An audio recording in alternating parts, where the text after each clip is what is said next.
Putting aside our sorrow, we renewed our faith in the prophecy that other rings would be found, and see how our faith has been rewarded.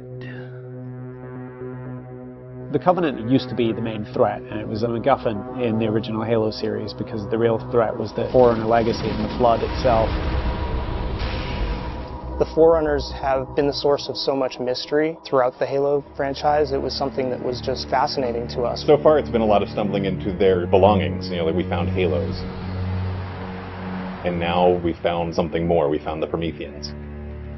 There's a degree of animalistic fierceness that maybe you didn't see in previous games. The conditions and the context are what pit a hero and antagonist against each other. For this game, we're going to get to see a lot of complexity to their civilization. From their worldview, what they're doing has to make sense. Trying to figure out ways to tell that story without interfering with the shooting aspect of it has been a really challenging thing. We've gotten glimpses of this Forerunner presence that was kind of always there, open as to whether it would ever erupt. And it did. We're trying to really take game systems and manipulate them and give them emotional coloring and context. We wanted to create something that could stand alone and be an enemy that is just as challenging, just as engaging as the Covenant has been in the past for Halo. A lot of that initial discussion was around if you had this incredibly evolved race and they were well beyond humanity, the Covenant, what would that look like?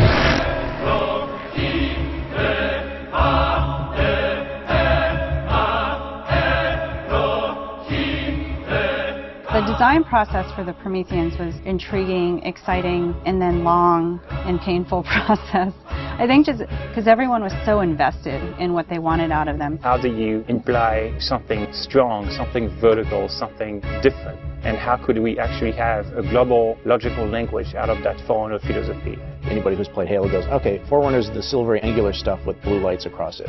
That's really the language kind of in a nutshell. For us, it was important to break that, but still find kind of like a mathematical organization. We had to do a very clear separation of style, shapes, colors, right from the start. I think the Knight's been through almost like 15 plus iterations of geometry. This sheet is like very traditional way of doing brainstorming. You just do silhouettes and then we take it and iterate some more and more and more. We didn't want them to look like monsters because they're not monsters. We had a version that looked very demon-y. These things on his back, they would go together and they would like flare out when the player was being spotted. We didn't want the Prometheans to look like robots because they're not robots. A version that looked very thin and spindly. We would see one, it's like, you know, that one looks cool, but it really doesn't convey commander of the battlefield. We had other stuff where they could clamp on and have these big, hulking, massive armors on top of them that would really change the variant look. For us, it was important to get it into something that people could relate to, which I think is always going to be a challenge when trying to take the Forerunner language and create a character. Making sure that his head stood out, that you could see it, that players had the ability to headshot it. It falls also onto animation. They were able to bring these guys alive and make it feel believable and plausible and still be very fast and lethal. Locomotion didn't look heavy enough at one point, so we scrapped everything and did it all again.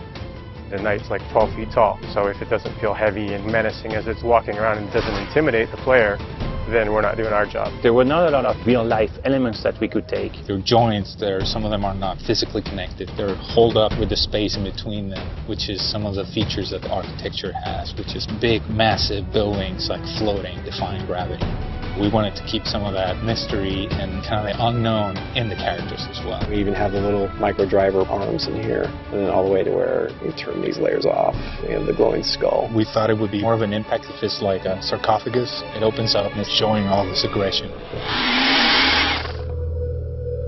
There's certain ways to go fight and lead with a group grunts, and really what we wanted to do was change that up. The Covenant are tried and true. You know what you're going to get out of a grunt. You know what you're going to get from a jackal with his shield. The toughness of elites. Here are the brand new hooks to the sandbox.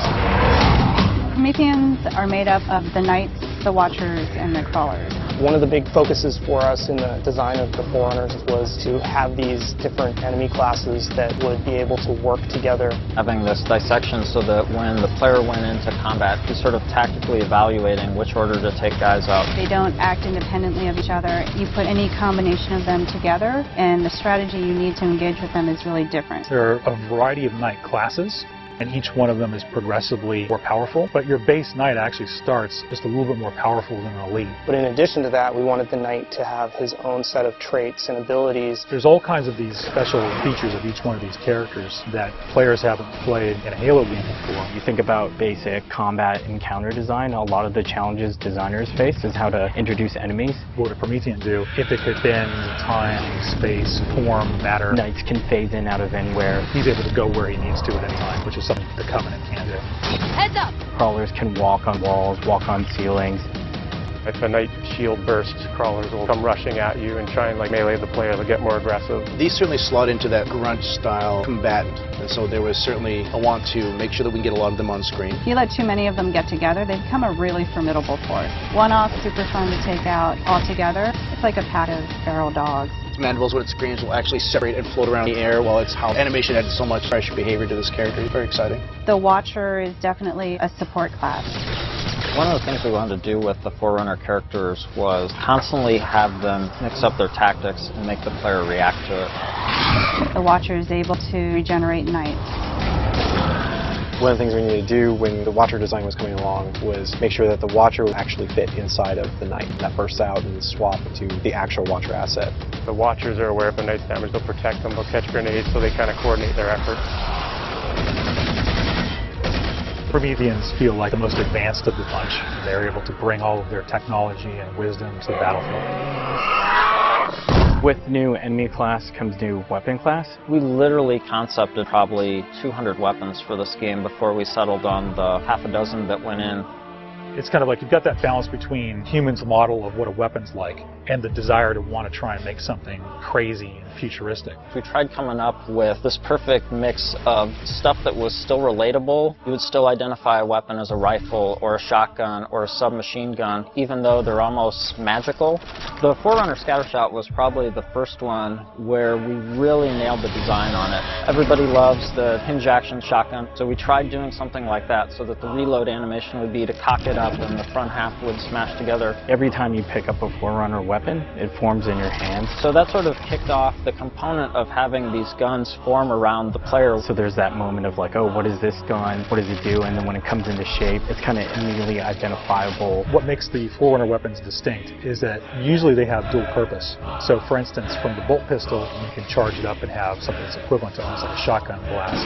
In the case of the light rifle, we actually experimented with doing dual firing modes. We tried to make it so that it was the best of both worlds with a BR and a DMR. It works like the battle rifle when you're not scoped. That has a little spread, has 3-shot burst, and it works like the DMR when you are scoped. So it's like a mini sniper rifle in a way.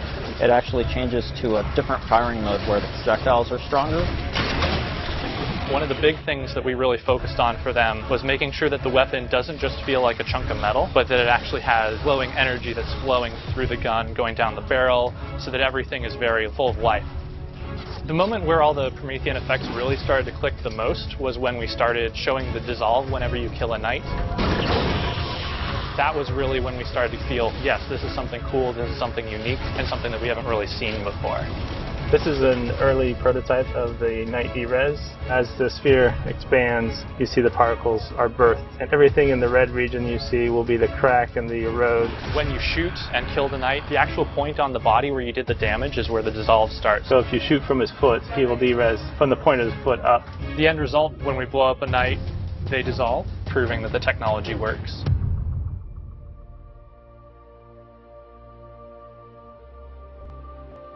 I look at the changes that we're making, and it really feels like we're making a sequel to Halo 3. And that's exactly what we're setting out to do. We have the Covenant from previous games. We have the UNSC. We had all these things to take from, like, all right, we can make a new take on this, but we had zero information to some of this Forerunner stuff. We're not just on a Halo, we're on a whole planet now.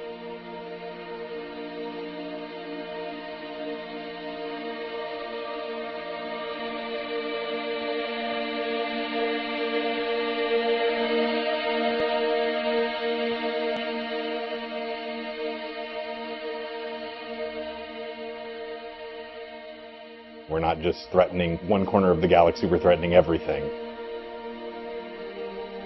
We're listening to the fan feedback. We're incrementally evolving different aspects of the game design, but there's nothing really revolutionary. And I think that's important, because I think really good design is evolutionary, not revolutionary. And I think at some points we got in our heads with this game that we're just going to make another Halo. I don't think that's what people want. They may think they want that, but what they really want is something that speaks to the things that they love, but then provides them with something new.